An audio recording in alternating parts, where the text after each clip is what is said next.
देवगुरु बृहस्पति की पूजा अर्चना करने से हमें भौतिक सुख सुविधा और सभी तरह के साधन प्राप्त होते हैं।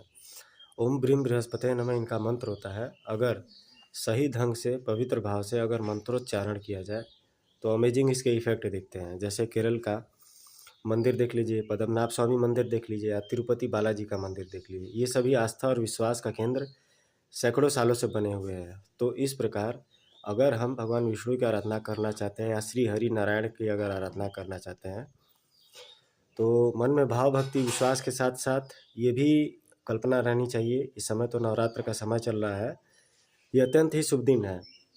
कहने को तो ये थोड़ा सा खरवास का टाइम चल रहा है, लेकिन ऐसा बात नहीं है। देवी देवताओं की उपासना के लिए कोई भी समय सुनिश्चित नहीं किया गया है, ना ही वेदों में लिखा गया है, ना ही किसी शास्त्रों में जिक्र किया गया है। अपितु वेद पाठी ब्राह्मण या विद्वान जन या विद्वान जगत के समस्त पुरुष पर महिलाएं और बच्चे इनका आराधना कर सकते हैं। जैसे कि प्रतिदिन सूर्य भगवान को जल देने से आयु विद्या यश बल ये चारों चीज़ों की प्राप्ति होती है।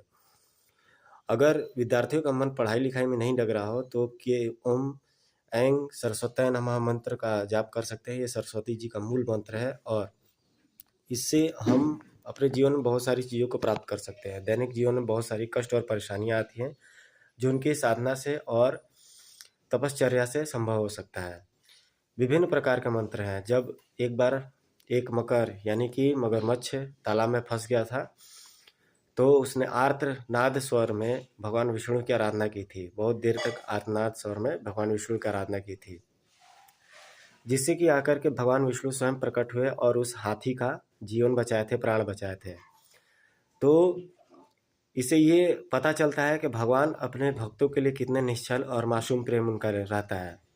सबरी का जूठे बैर खिलाना श्री राम भगवान को, केवट का भगवान श्री राम को नौका पार कराना आदि, ये सब ऐसे उदाहरण हैं जिनसे कि हम सीख ले सकते हैं कि किस प्रकार मर्यादा पुरुषोत्तम राम ने अपने चरित्र का भान रखा था, मान रखा था। आज हमारा समाज किस दिशा में जा रहा है, हमें ऐसे चरित्रों से और ऐसे उज्जवल धार्मिक ग्रंथों से हमें कुछ न कुछ सीख लेनी चाहिए। महाभारत में अंगराज कर्ण जो एक बात के लिए पूरे जीवन भर खड़ा रह गया और तपश्चर्या को ही अपना जीवन बनाया, उसने भले ही गलत रास्ते को अपनाया था लेकिन उसका मार्ग और धर्म और निष्ठा उसकी गलत नहीं थी। ये निष्ठा अपने आप में बहुत बड़ी चीज़ है जो आजकल के एम्प्लॉयज़ में, स्टूडेंट्स में और वर्किंग कल्चर में बहुत कम दिखाई देता है। विद्यालयों में भी इसका पालन होना चाहिए, अनुशीलन होना चाहिए। जो भी अध्यापक गण हैं उन्हें ये चीज़ पालन होना चाहिए कि शिक्षा कितनी पवित्र चीज़ है और शिक्षा के माध्यम से हम सारे जगत को, सारे समाज को पुलकित कर सकते हैं।